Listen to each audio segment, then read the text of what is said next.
We are part of the Fired Up Sports Network of shows.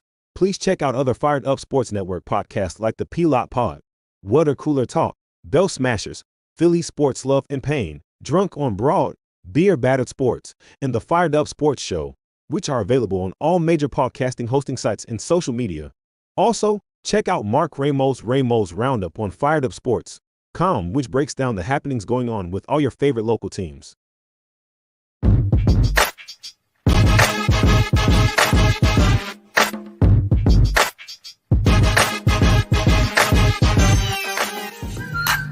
The Philadelphia Eagles are Super Bowl champions. Swing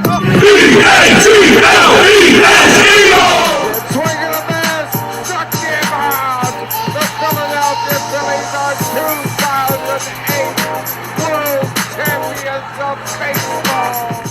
Ladies and gentlemen, the Flyers are going to win the Stanley Cup. The Flyers win the Stanley Cup for the lead. Yes! Iverson, wow, what a fake off Daniels as he broke his ankles and got all the way to the cup.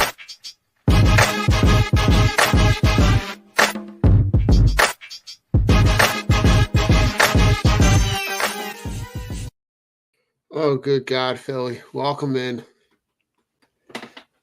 God, I haven't felt like that in a really, really long time. The self-inflicted wounds of being a Philadelphia fan, Mark. We do it to ourselves. Yeah. We do it. Yeah, we we do. come back from and listen, we'll all be back there tonight. 7:05, whatever it is. Sitting on the couch, fully ready to embrace either the pain or the rejoicing of, getting back into the series. They the Phillies sure know how to hurt us. That's an understatement. And the craziest thing, Mark, is that this is now the third time that I felt like this in probably the last calendar year. Yeah. Yeah. The end of the Super Bowl, and then the end of the Sixers series, and then this. They all felt the same. Yeah. Yeah, it's one of those things like where when they happen, it's kind of like the Super Bowl, and I think the world in last year's World Series and stuff, and then last night was just kind of like they felt like maybe not so much the World Series, but last night more so. Was just like they feel like missed opportunities. You can go through. It's not like they go out and they get their doors blown off and you feel bad about it, but for a completely different reason. But like when there are games like that, like the Super Bowl, I had a Super Bowl hangover for quite a while. Like after that loss, where I was just like, man, like they should have won that. You know what I mean? The last two times that happens, those two times that I was just talking about, I pretty much checked out of sports for like a week. Yeah, you have to. I turned off. I turned off every show, every notification for a show that I listen to, every notification for a guy that I follow on Twitter that I'm looking for the next update. Like I checked it out, and like the Sixers loss was the worst. That to me, I've never turned off a playoff game in the middle of a game.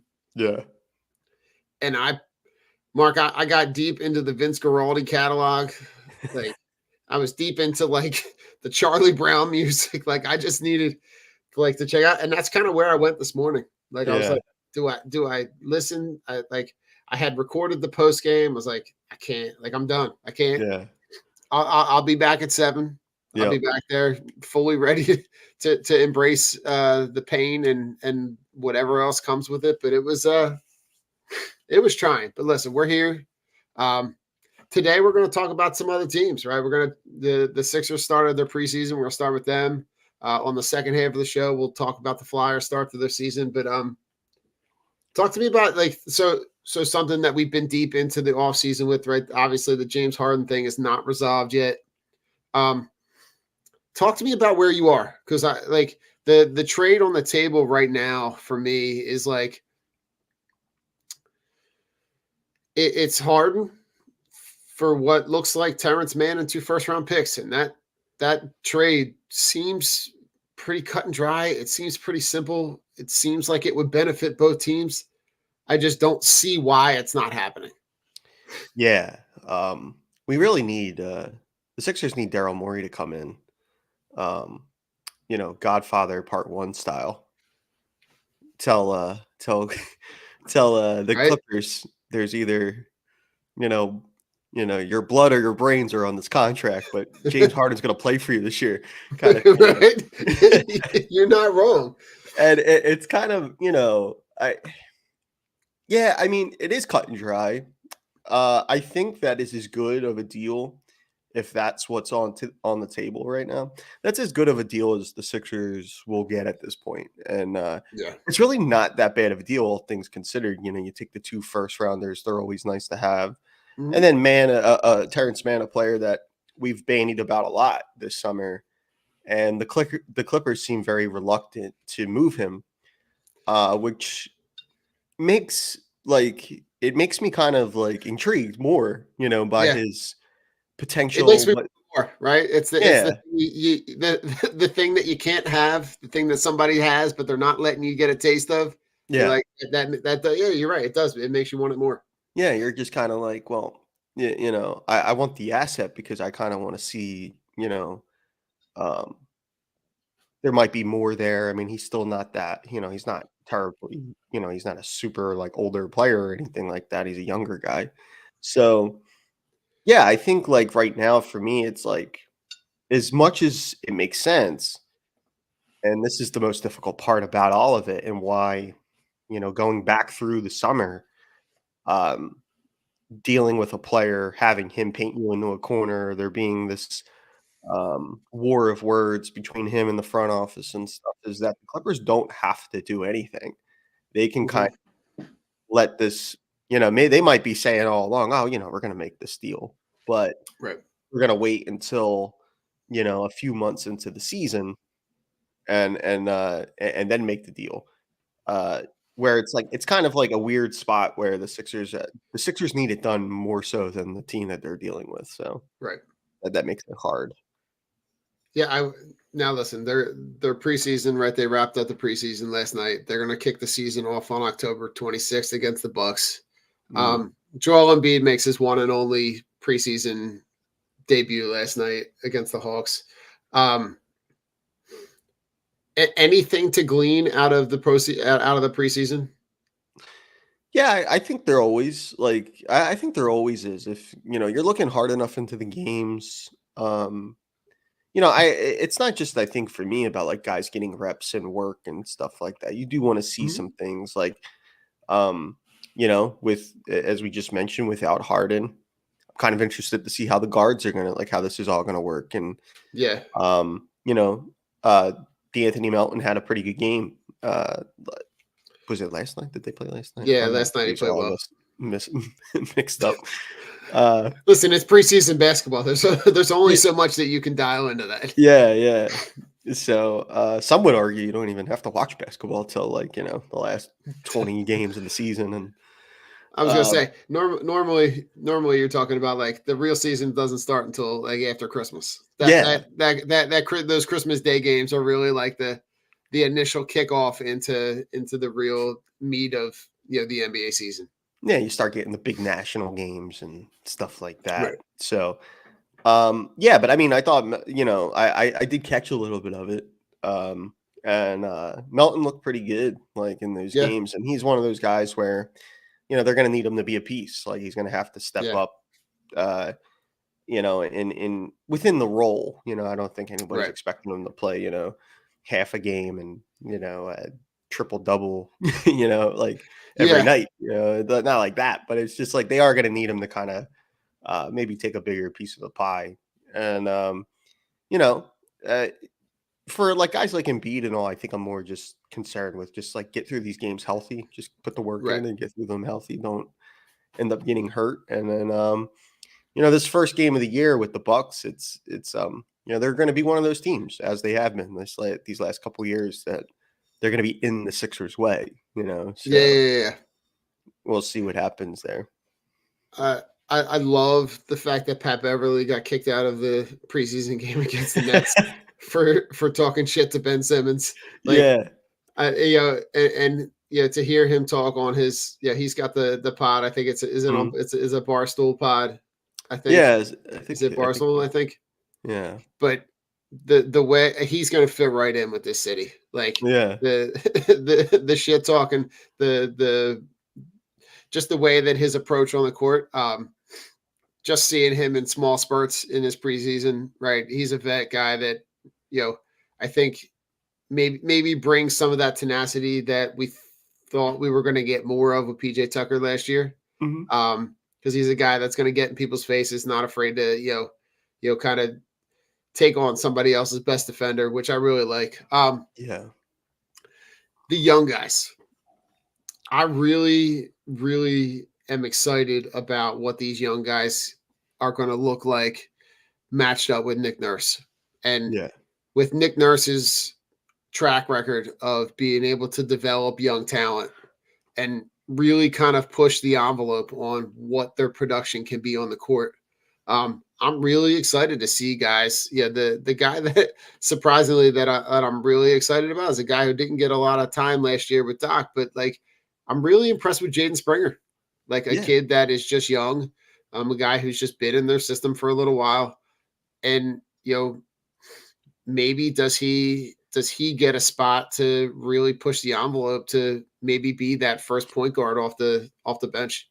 That would be great if they could find some internal options. That's always a good thing. And the Nurse piece of it is a big piece for them.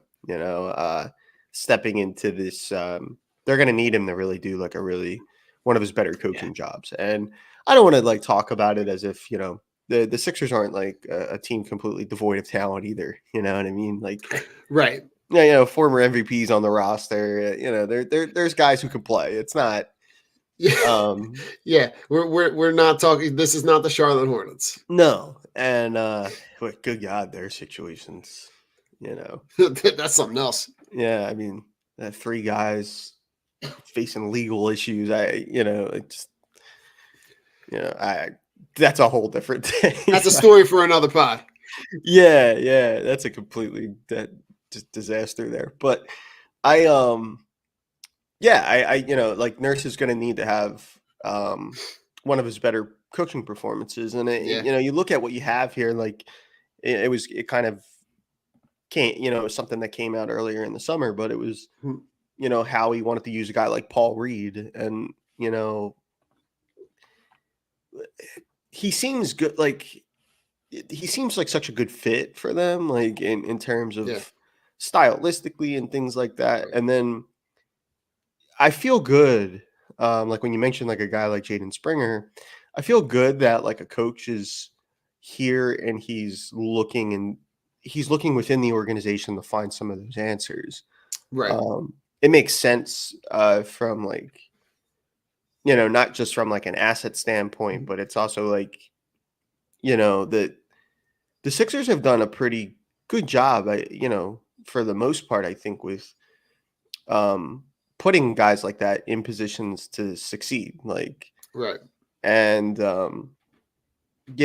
having a coach here that maybe could push some of those guys to the next level is, like, as you said, like, I'm not looking for Springer to do a number of like, but first guard off the bench, they need that. So, I mean, and if you look, right, he's 21. Right. He's 6'4", 200 pounds. So he's not a guy who's slight in stature. Yeah. But he's 21. And he's 21, and this is going to be his 3rd year in your organization. Right. Like, to have a guy who's that young, who's under team control, like it really just lends itself. And the guy that I go back to is a guy who, this offseason got, super paid. A guy like Fred VanVleet, like when he came out, he was a guy who kind of waited in the wings in Toronto, and then just under those, the tutelage really gets the time and the opportunity slowly but surely, right? And then he has that breakout year. No, I'm not like you're saying. Like I don't expect Jaden Springer to start lighting the world on fire, but he's a guy that I'm excited about. Yeah, yeah, with good reason. I mean, like, Mm, and when you look at that job that he did in Toronto those years he was there, um, you know, they weren't like, he wasn't coaching the mid '90s Chicago Bulls, there, yeah. and I mean, you he talk about developing guys like Pascal Siakam, right? yeah Into an all-star player, like guys like OG Anunoby, yeah um, guys that were in the same spot he was in, right? Like right young, need to prove it, need to develop, and just and another guy, Mark, Paul Reed. yeah Paul Reed is a guy that I think under the right tutelage, he's kind of like a positionless guy right now, though, because right he's not big enough to play the 5, but he's not athletic enough and not a great shooter enough to play that wing 4. right So I'm curious to see what that player development looks like. yeah yeah, and it's like that's one of the things, like I'm sure that was enticing in addition to just being a good coach, like from an X's and O's standpoint, he's a very good coach, Nick Nurse, but also just looking at the player development aspect of it, because they're going to need some things, as we've said in previous shows, they're going to need some things to break their way, Yeah, and it would be great if they could get, if a guy like Springer could be an NBA caliber player, and too, it's like basketball's changed that way now too, like with where like now there's the G League, right? Like, and guys kind of some of these latter round picks, they end up like filling the G League roster for you, right. and it kind of serves as a at least the quality of competition might not be crazy, but it's at least they're getting minutes and they're playing Right. organized games. You know what I mean? And so yeah, and I'm assuming Springer was Springer was he playing for the Blue Coats for He did. yeah. Yeah. So If I go back, I want to say he might have been the G League MVP or like a G League final really? MVP or something like Okay. that. No, he had I mean, listen, for what it's worth, right? We are talking about you're talking about like the equivalent of like being the MVP in AAA. Yeah. But I think for me, he's a guy that I can, kind of get excited about, especially on a team that is going to be a very, very vet heavy team, right? You're talking about, you brought in guys at the center position, right? You bring back Montrezl Harrell, which I don't understand, but you also brought in Mo Bamba, right? Who's a vet guy who, can be a legit backup guy to Embiid Right. on the nights that you have off, right? He's a serviceable NBA guy. He's not coming in, not lighting the world on fire, but the minutes are going to be tough. Yeah. But I think that you can find ways to get him on the court.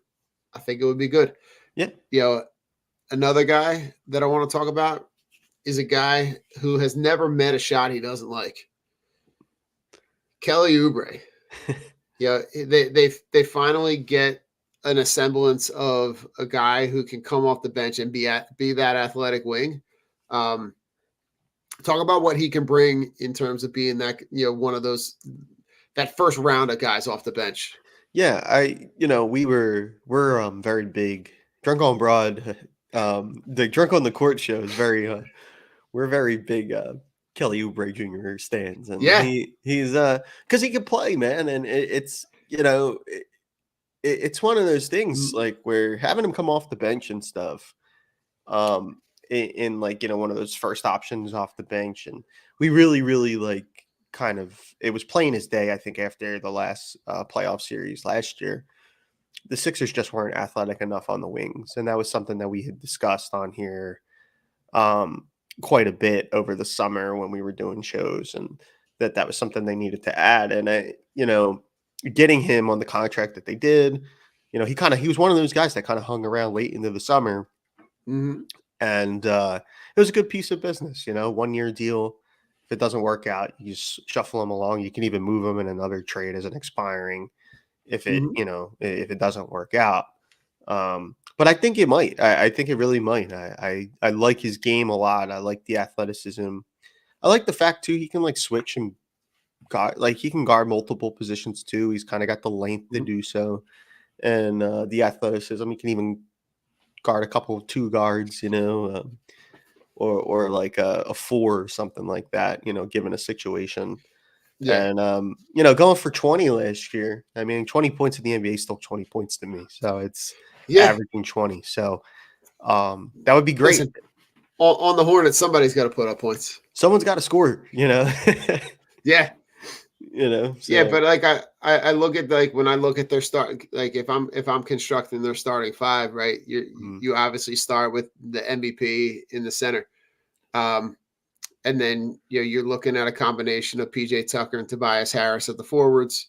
Um, you start Tyrese Maxey as the shooting guard, and then as far as the point guard, obviously the James Harden stuff, he's not with the team, with right. injured, whatever that is. He's Yeah. you can't factor him in my mind at all, right? So Right. the only spot that you talk about that's open, right, is that point guard spot, and I think you flip flop between DeAnthony Melton and Pat Beverly. Right. Um, and for me, I kind of weigh the options of like, all right, who's the best guy? Because there's enough talent in that starting five that like who's the guy that's going to be more impactful at that, right, when you make that first substitution at that 6 minute mark, who's the guy that's going to give you the most impact off the bench? And I feel like Pat Beverly is a guy that has the potential to give me that instant impact, which why I lean DeAnthony Melton, because he Right. can also kind of provide you that a little bit of that outside scoring. Right. Yeah. That makes a lot of sense. I don't, I can't disagree with that. Plus, like with Beverly, I think it's like he's he brings so much like it. He's always been good, like a good perimeter defender and stuff. But it's so much I think about some of these other elements, like you were saying about getting thrown out of the game the other night. Like he kind of brings like this, you know, hold guys accountable. Yeah. In a dressing room that maybe sometimes feels like it doesn't. And in the past anyway. And he could be one of those guys that help repair that. And then of Yeah. course, the on court part of it. Him coming up off the bench, I think, is a good role for him at this point in his career, where he come in and kind of we see it all the time, right? Like in Mhm. playoff games and stuff. Um, Somebody comes in and they're able to make an impact, even if it's not scoring. It's you know, maybe it's good quality perimeter defense. You force a shot clock violation, the crowd goes all crazy. You're home. Right. It kind of changes like the Mhm. complexion of the game a little bit. Guys start feeling a little bit better about it. So he could be, I've always been a fan, and I'm really excited that he's here Mhm. now because I can't think of a player more tailor made for a city like this than Pat Bev. Seriously.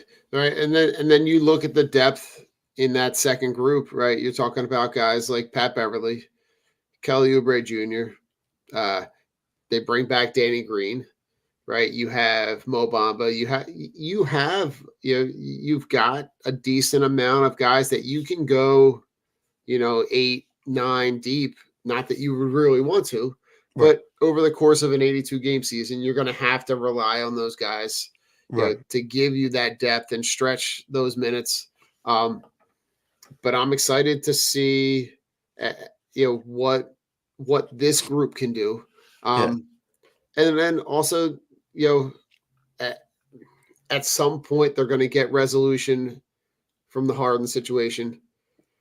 yeah, Fingers crossed at this point. Like yeah, I'm not holding my breath, but I want to see where that goes. Because if you can add a kid like Terrence Mann to that second group, um, that makes you younger, that makes you more athletic on the wing, which is exactly where this team needs to be. And we all know that those draft picks, if the Clippers are going to be decent, right? Mhm. You're talking about, mid to late 20s, which in the NBA is like, it's the equivalent of like an NBA. It's the equivalent of like an NFL like 6th round pick. Yeah. Yeah. You're just hoping a guy like you can get somebody, if you can get somebody off the bench that can play a little bit of minutes, you're like super thrilled with that. You know what I mean? It's either Like, that or a Euro stash. yeah, that's true.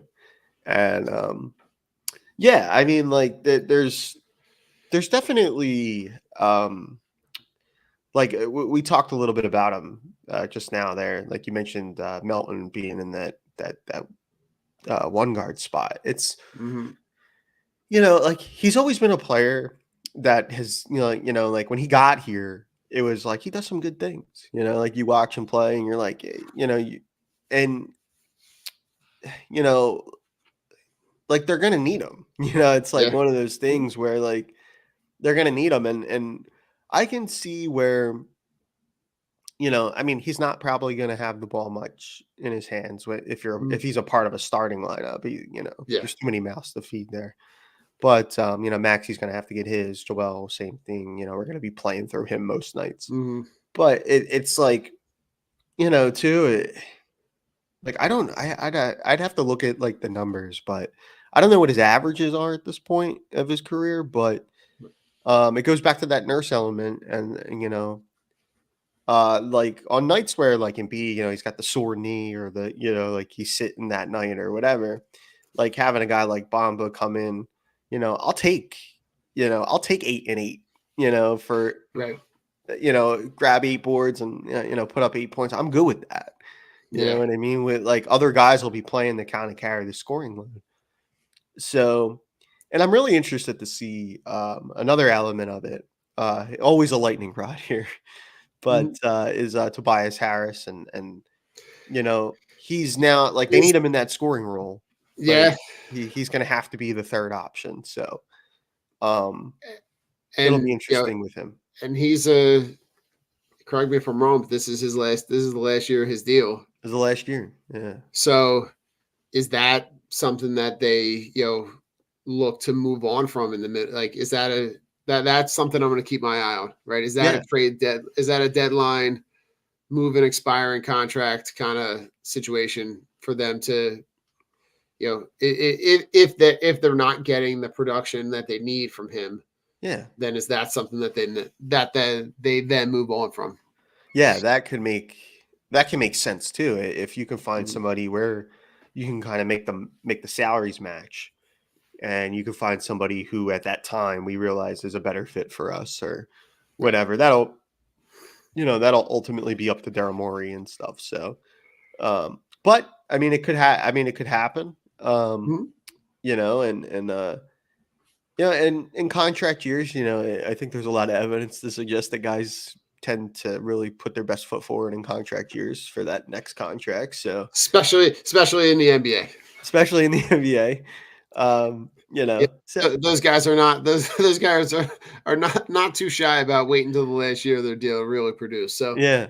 um it, it would not be more apropos for them to make a deep playoff run this year when everybody's feelings are hurt and no one and the expectations are literally less than zero. Man, I'm begging for it. I really am. I mean, just Listen, I've been saying it for a long time. I have this like this vision of Joel Embiid like riding on the front of a school bus down yeah, Broad Street, like yeah, just holding like the Larry O'Brien in one arm and the giant bottle of champagne in another. yeah. Um, and I would love nothing like in the same way that I want Harper to have that experience as a Philly. Mhm. I would love for Embiid to have that experience because I feel like that then cements his legacy in the city. Right. Because I feel like you're teetering at this point. Yeah. This year feels like an inflection point for Embiid because if you have another situation that plays out like the last couple seasons have played out with the way that the NBA players run the league Mhm. in terms of their ability to be able to manipulate contracts and manipulate situations to get to a different city. Yeah. Um, you could. It's not off the table to say that any player at this point wants to move on from a city because they feel like their windows are closing for them to be able to cement their legacy in the league. And for this league in particular, it's a legacy league. Yes, very much so. And yeah, like that's such a great like segue on the Embiid stuff because there's a little bit bubbling under the surface, right? You see rumors. I just saw the other day someone mention it was one of the top guys, one of the top basketball. It wasn't Woj or Shams. It was somebody else. Okay. And it was about like, Embiid's kind of, I guess his camp is kind of a little bit open to this New York thing and stuff. And like that's out there. There's the whole ties. It's not there's a guy, the guy that's in, I can't remember his name, the guy that's in charge of the GM of the Knicks. Yeah. There's some ties back to Embiid. They're all they're I think his agent too, like they all have kind of like a similar like they have some kind are they all tied with Michael Rubin? Like with the Fanatics thing? I feel like it might be. Yeah. I can't remember, but there's some and I've seen them too, right? The superimposed, the Knicks sweatshirts, like right. If that happens, one, I would be crushed as a Sixers fan. Yeah, oh yeah. To have to watch him play. But I feel like that would only happen in a situation where you let his contract expire and you don't re-sign him. Right. Because I feel like that would never happen in terms of a trade. Yeah. Yeah. Trade a player like that to not only a geographical rival, but a conference rival that you would see multiple times a year. I just feel like that would be, you'd be signing your own, death certificate. Right. And like you would have to like, you'd have to look at it and take every, if you're, and maybe at that point, I don't know, maybe New York is so hot for the idea of like putting Joel in New York that they're, you'll end up with all these like, I don't know, could you end up with like a Mitchell Robinson, RJ Barrett kind of combo here? I mean, that's not, you don't replace what you lost, but it's just like one of those things where you look at the other side of the package and then you get all these assets back, whether it's picks and maybe some guys that can even play at a high level. And that's not something we don't need to talk about that right now or anything like that, but it's just those things are out there. And I think when they're out there in the NBA, it just it feels like when stuff like that kind of meticulates a little bit and it kind of festers, you kind of hear a little bit of it. I mean, remember this past season, there was like, oh, Harden wants to go back to Houston. That came out around Christmas or something. Christmas time. Yeah. Yeah. I mean, like there was still more than half a season left. And we're talking about, that rumor broke. So, and as you said, it's like, I could not imagine like the NBA being like a legacy league like it is. Like you've mentioned, I can't imagine being like getting paid by an organization like as like an executive and having to figure out how to deal with like navigate these things because you're at such a disadvantage as like the organization because the players are in of themselves. They're their own brand, their own, you know what I mean? Especially like the stars of the league. It's just, once you have to like figure that part out, like the Sixers are going through it with Harden right now. It's like where they're only having to deal with the Clippers. Right. And because he's given them no other option to. So listen, we'll see how this season kicks off. Yeah. Yeah, they'll take on the Knicks. Jesus Christ. They're gonna take the Bucks to kick the season off. But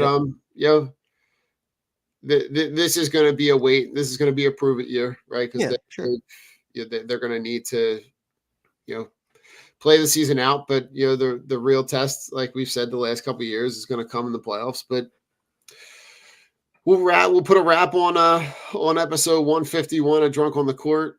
hang around because on the backside of the commercial, you're going to catch episode 152 of Drunk on the Ice, where we're talking all things Flyers.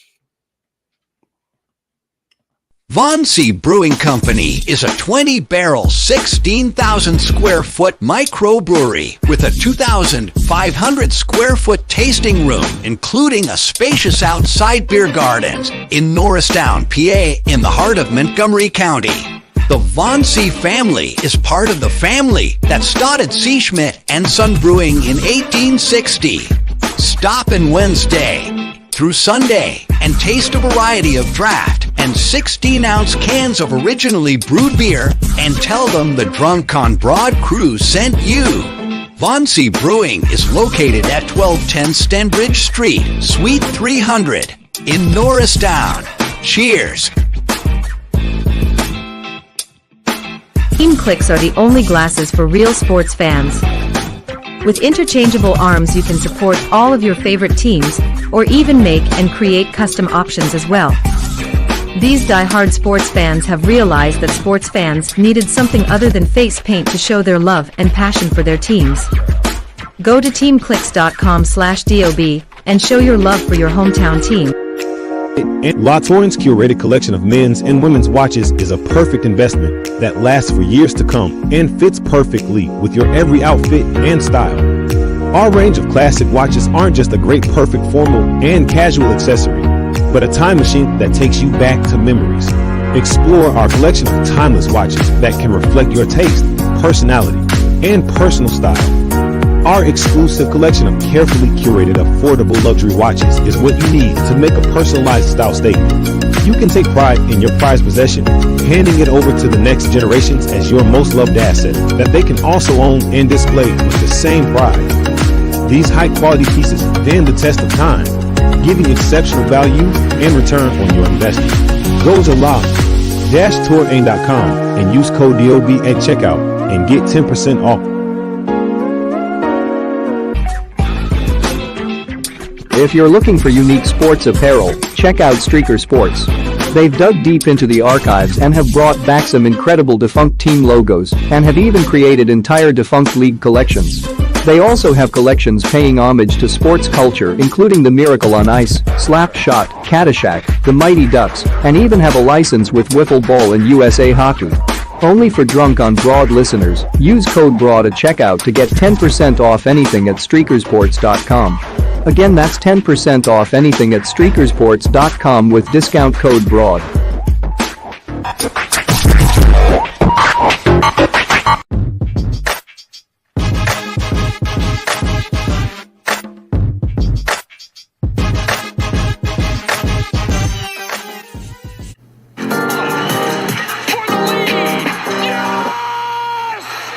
Iverson, wow, what a fake on Daniels as he broke his ankles and got all the way to the cup.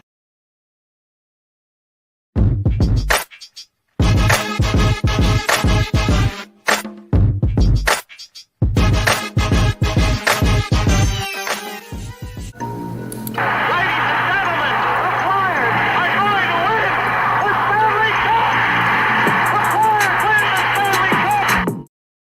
Yo, it is episode 152, and we are now drunk on the ice. But Mark, Flyer season starts. It's been exciting It has been. for as downtrodden a season as we had last year, with all the drama between the fans and the front office, and nobody really having any kind of direction. Now that ship has kind of been righted, everybody knows what direction they're kind of pointed in. The product that's on the ice looks a lot better than I thought. Yeah. It's been fun, man. Through 4 games. And like when we look at the rebuild in its entirety, right? Like, there's going to be nights like there were in Ottawa on this past Saturday, a week ago today, where like nothing went right, nobody looked good. There's going to be nights where that's going to happen. But 3 of 4 games, I mean, have been very exciting. Guys have played well. And it's too, like, I should say, like, these games that they've looked really good in, the way that they're playing is pretty sustainable. Like Yeah. the coverages, I thought they defended the neutral zone as well as I've seen them defend the neutral zone Mhm. in that game in Ottawa, or not Ottawa, rather Edmonton. They played the Edmonton, Oilers right. Mm-hmm. earlier this week, and um, that was as good of a game, I think, from a structural standpoint that they've played in a while.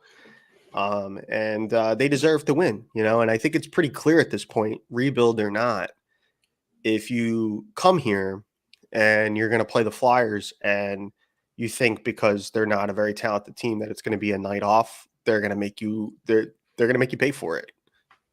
Yeah, I mean, the thing that has most impressed me in these first 4 games is the work ethic, right? You see that nobody's taking shifts off. You see that the guys that are out there are essentially trying to prove it on every shift, which for a team that is based in a youth driven rebuild, that's exactly what you want. You want like all the things that I complained about last season about Tortorella's here too early. You have, he's winning games that you shouldn't have won. And I'm kind of eating my words, on that front this season, because you're seeing the product of what this team and what these players can be based on the talent how that talent is being extracted, right? And they start the year off, with that win in Columbus. Look really impressive, in the games that they played.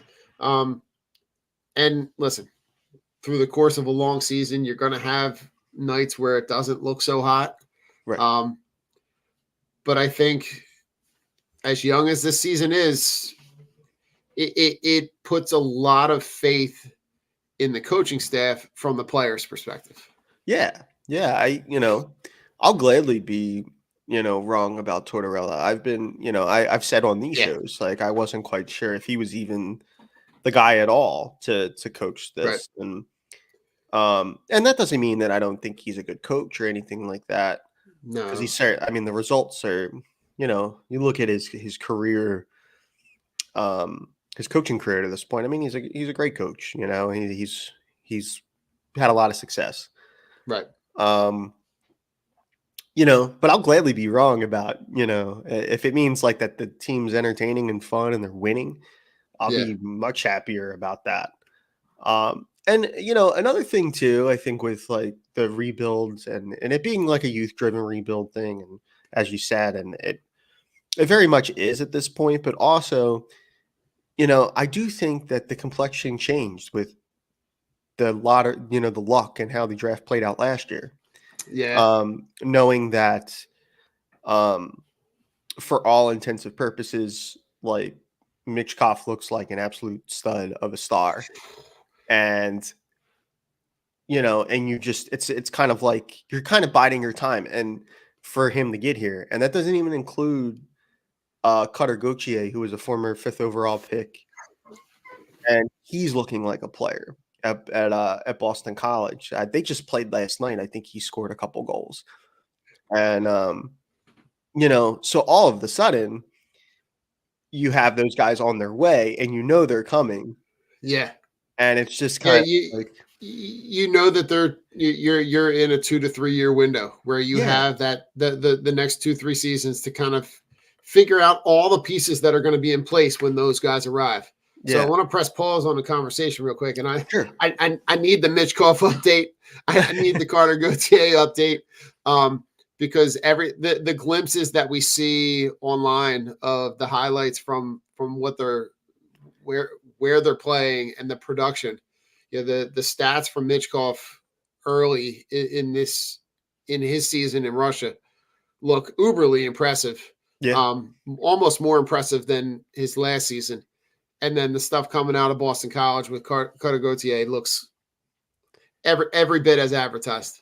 Yeah. I mean, as for Cutter Gauthier, it's kind of like, I think he's like very much the face of that program right now Boston College's hockey program.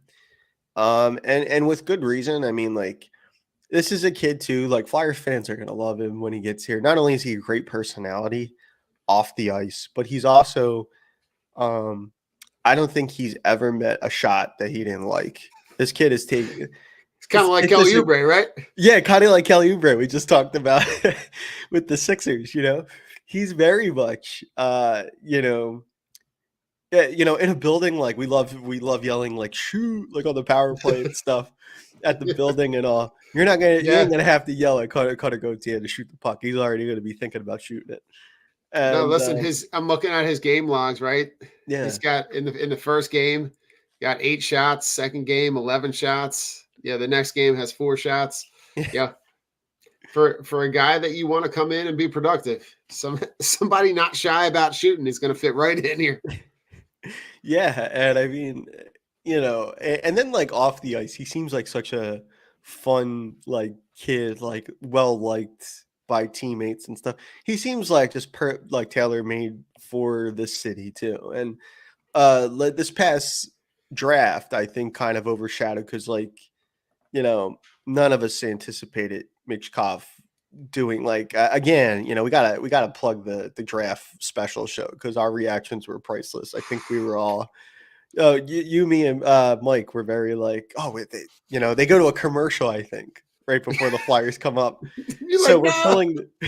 we're filling this time where we're kind of like, oh, they got to Uh-huh. do it. They have to take them, like, and it was great. It was both these players are like really, really exciting Mhm. pieces that'll be here within a couple years, like, which in the sports world is no time at all, Yeah. And as far as Michkov goes, I mean, like, in Russia, he's playing for Sochi again. I think on the Right. last Drunk on the Ice we talked about, Mhm. he got loaned out by SKA, which was a program he was with previously. Right.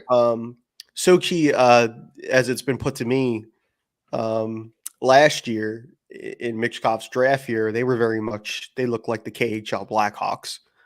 So Oh, okay. they weren't very good. So Michkov was just kind of, Harlem Globetrotter in it out there, right? I hear And and I think this year they're a little bit better, but he's played. It's a serious, like, I mean, the KHL is the second best hockey league in the world, Right. and it's a serious league. It's not like, you know what I mean. And Yeah, you're not talking about the Ontario Hockey League. You're not talking Yeah. about the lower level minor league hockey. So you're talking about, like, it's a grown man game Yeah, over there, just very much. as competitive as it might be, like, a rung below the NHL. But if I'm looking at his projected stats for this year, right, and they're projecting him in 62 games to be almost a point a game player. Yeah, and I think I'd have to look at it, but I'm pretty sure a point per game player for a player his age in the KHL, like, puts him among, like, some of Some the elite greatest guys. Yeah. some of the greatest KHL players of all time. And I that's feel like that's a impressive. story, Mark. Yeah. I feel like that might have to be a piece on the Fired Up. Oh yeah, I think so. Yeah, I'll have to dive into that. So I'll add that to my list there. So, like, I have it. Not to dump more work on you, like you don't No. already have enough to do, right? Nah, it's okay. I mean, I have what else am I doing? I'm just watching all this stuff. So, yeah, man, like that. I'd have to look into it, but I think, like, that puts him in among, like, some of the greats in the KHL. Right. And as we said, it's a serious league, right? It's the second best hockey league in the world and professional league in the world. And, like, man, that's just super exciting. And then when you look at the foundation that's being laid here with, the orange and black, it's just kind of like, it's rebuild or not, depending on, we see a lot of things, right? Maybe they're winning games that maybe they shouldn't win, and I'm sure there's going to be those nights throughout the season where, that's how it works out. Right. Depending on who's driving the driving force of those games really kind of decides for me. Like, for example, if Carter Hart turns in a year where, it puts him in the top 10 voting to win a Vezina trophy Yeah. as league's best goalie or something, like he just goes Yeah. bonkers this year.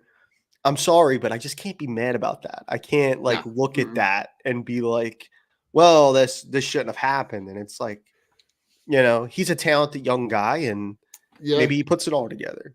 And he's young enough that they obviously seem like they're going to be patient with him.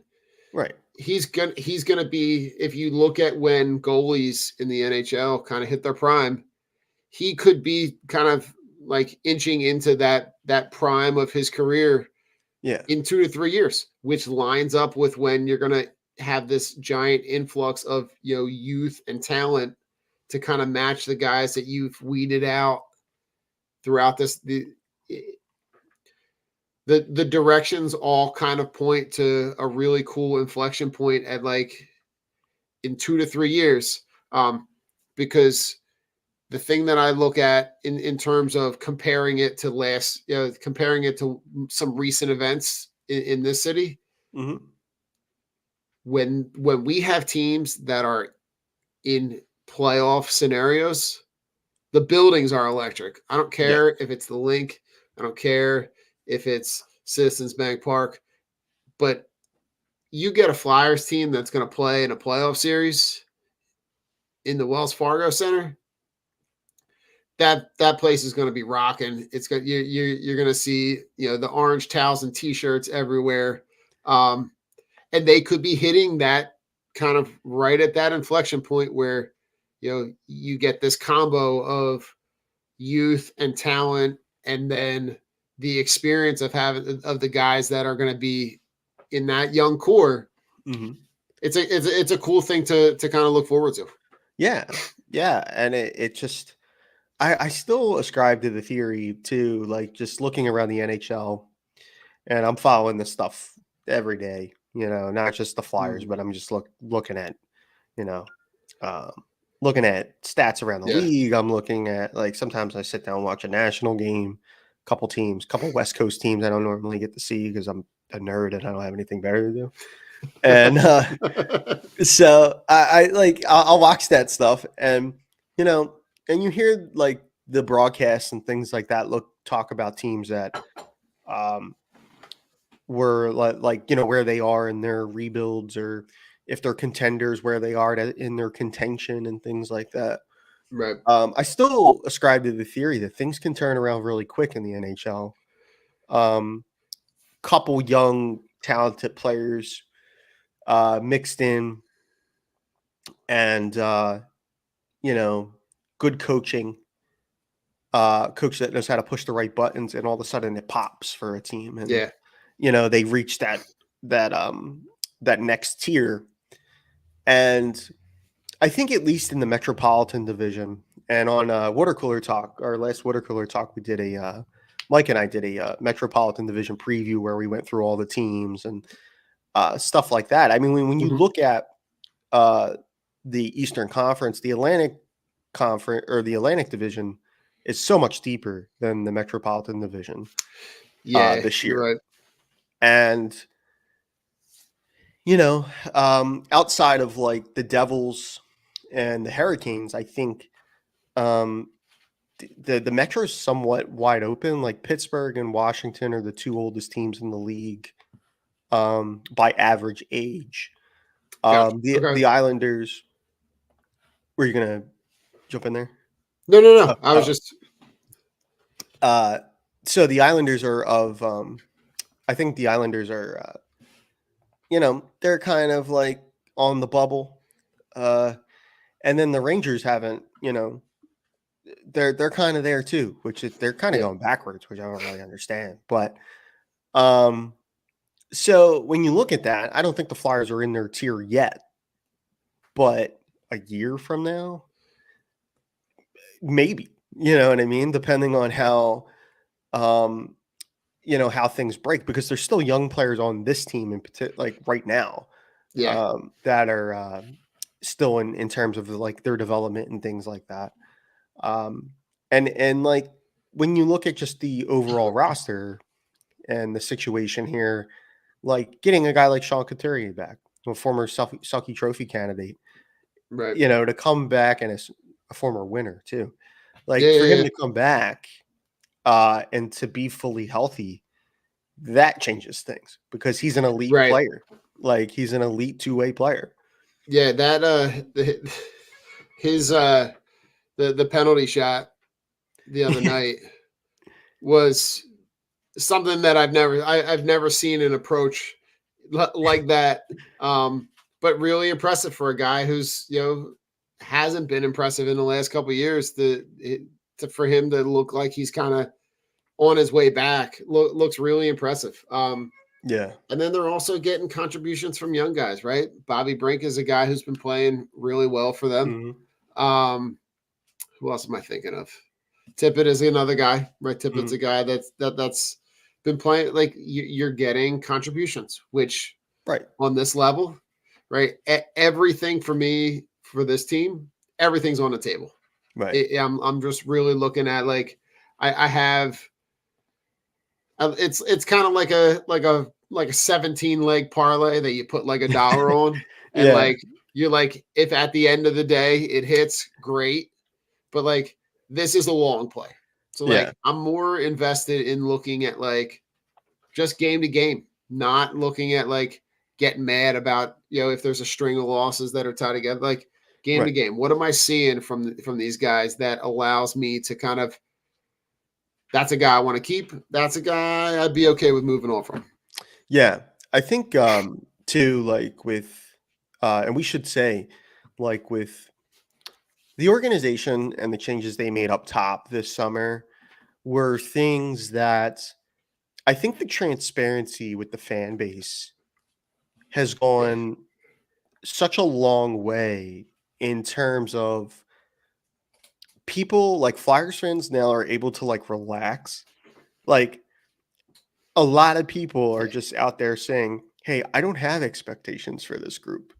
Like, and so when they go out there and they put and they look they play as well as they have 3 of the first 4 games of the season, you're pleasantly surprised by it and you're happy with the way that they've played versus, oh, well, we're winning games we shouldn't be winning or something like that.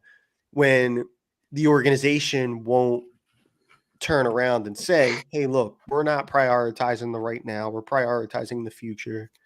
Right. But I also think that a plan is nothing if not adaptable, right? Right. We hear all the time in sports about the timeline. This doesn't fit our timeline. And I usually loathe the term because I just don't I think things like if a team proves that they're ready, that should bump up your timeline a little bit and you should react accordingly. Or if they prove or if it's the other way and the team kind of starts falling apart at the seams, Right. it changes your timeline. Your timeline's always in this constant state of like moving around. And the moves that the corresponding moves you make to that should Right. reflect where you are at that point. But they should always be moving around. It kind of reminds me very much of like if you're sitting down and you're doing a picture puzzle and there's no end pieces and you don't have the lid to the puzzle to see what the picture looks like.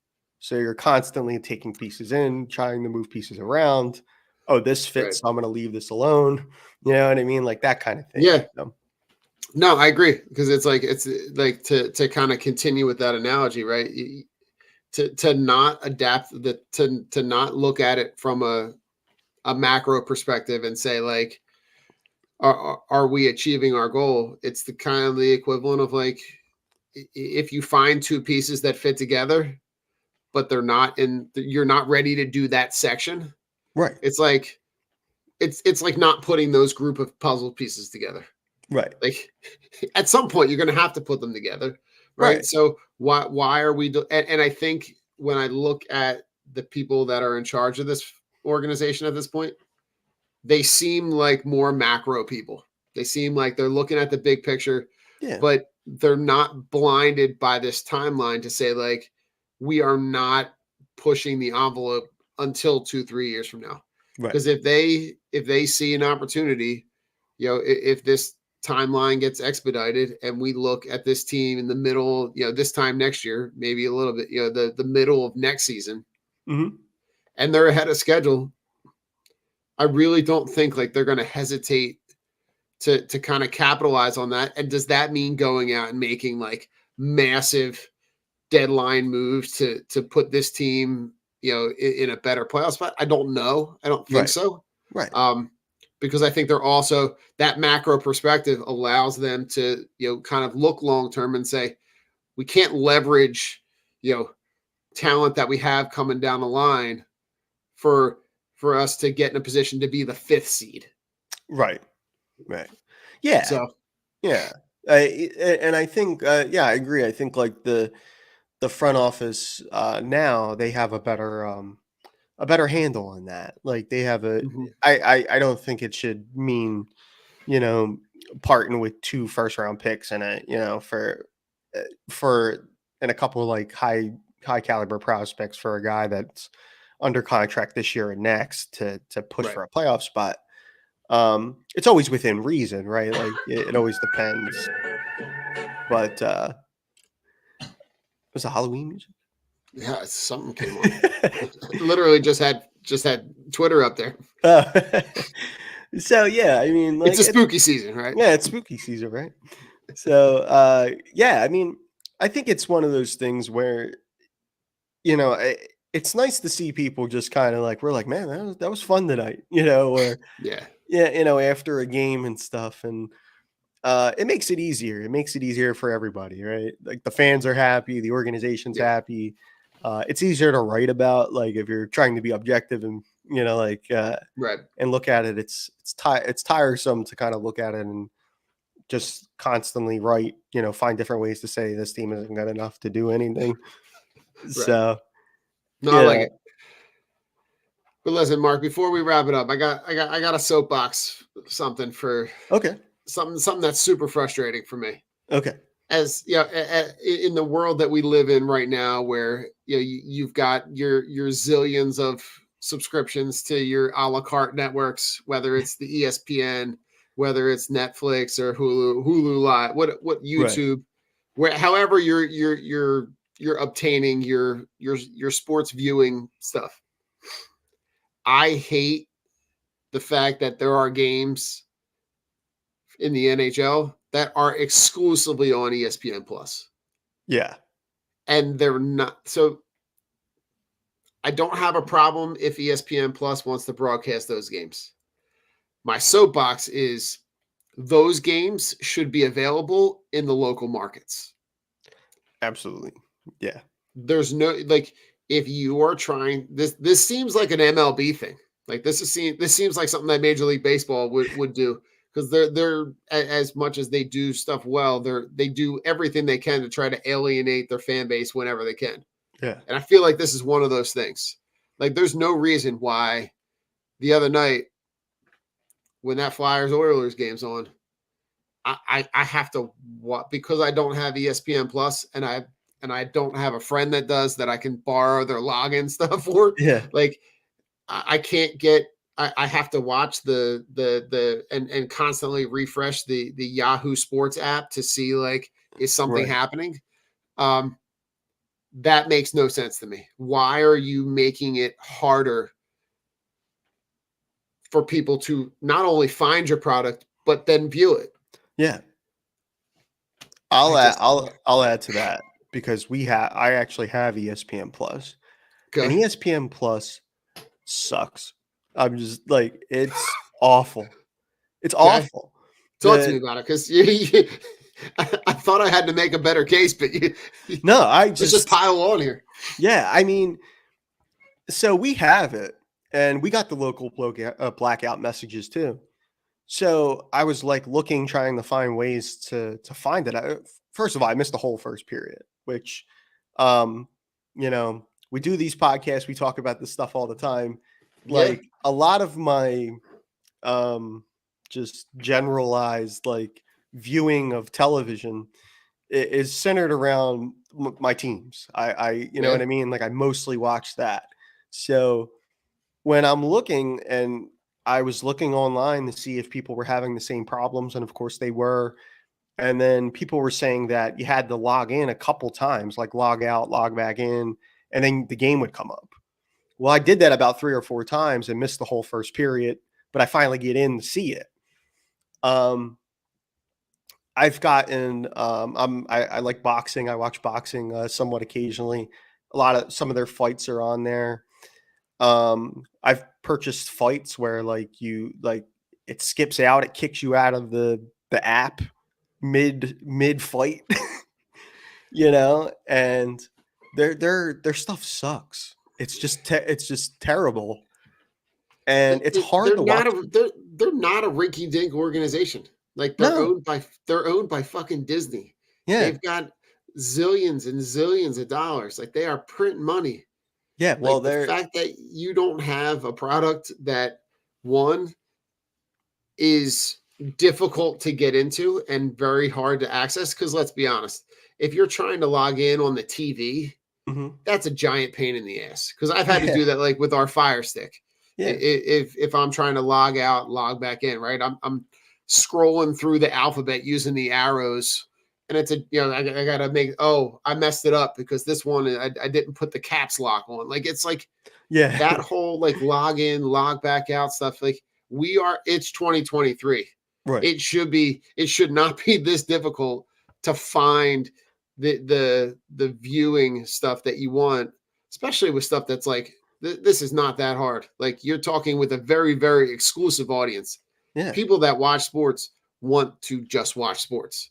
right, It's very rare that you're tuning outside of that. Normally, the only time, and I hate to say this, right, but at home, normally the only time that something else is on TV is when sports isn't on, which right. at this point in the year is not not very often at this point. No, Um, no, so I'm with you yeah. 100%. It's I hate the fact that it's really difficult, but I also hate the fact that like that's something super simple. When yeah, the like the and here's and let's make this we can wrap this point with the fact that like when Monday Night Football airs, which is an ESPN exclusive broadcast, it's on the local channel. It's on right, it's on ABC, which right, is another Disney owned. Like so you're already doing it with another sport. right.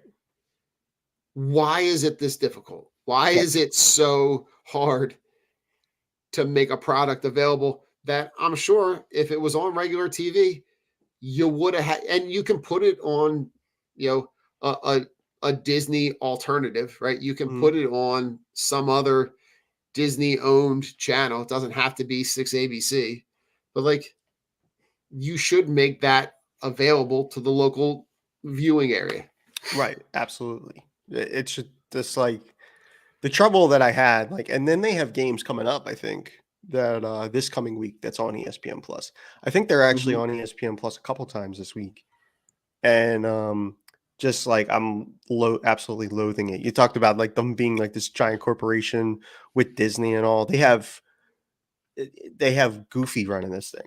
Like like Might as well be Oscar the fucking Grouch. Good yeah, God. it's just it's brutal. I've had bad experiences with it with like I was saying about the fight stuff and watching the boxing matches and stuff, and just it's just not. There's better apps out there, certainly. You Most know, definitely. no, Most definitely. Mark, anything else Flyers related you want to touch on before we jump out of here? not really. But I think like like, and this kind of like probably a bow for both Sixers and Flyers. Like, um, we should like really like kind of look at it, as like once they get to the quarter of their seasons, like we can get a better idea. A lot of the questions that Mhm. we raised today, we'll have better ideas of those answers, about a quarter into the year. Yeah. And, like I still view, the situation. It's still like, as you said, a long play for the Flyers, right? Like, but once again, like I'm not gonna be I can't find myself upset if the team is better than anticipated. Um and then even for the Sixers, I think like for their situation, it's like we're expecting them to be good. Right. And maybe better than expected as well with the addition of a new coach that I think we're all really high on and think a lot of. So Listen, I couldn't have said it any better. I'm Don. That's Mark. This was Drunk on Ice. We'll put a wrap on episode 152. Go out, enjoy your fall, enjoy your fall days, and just excited to see kind of what this season brings. Mark, make sure you're checking out Mark. Mark's got a lot of good stuff. The water cooler talk has been great. That's a great listen. thanks. The Ramos Roundup is another. It's a must read Monday edition of just kind of putting a bow on stuff. So I just excited to see what this season brings. But on the way out, go Flyers, Go Flyers, go Phils. go Phils, go Eagles, go Birds, go. Listen, let's go Philly because Let's go we Philly. need we need some pick me ups here. So we'll catch you on an episode. Take care. Peace. Night.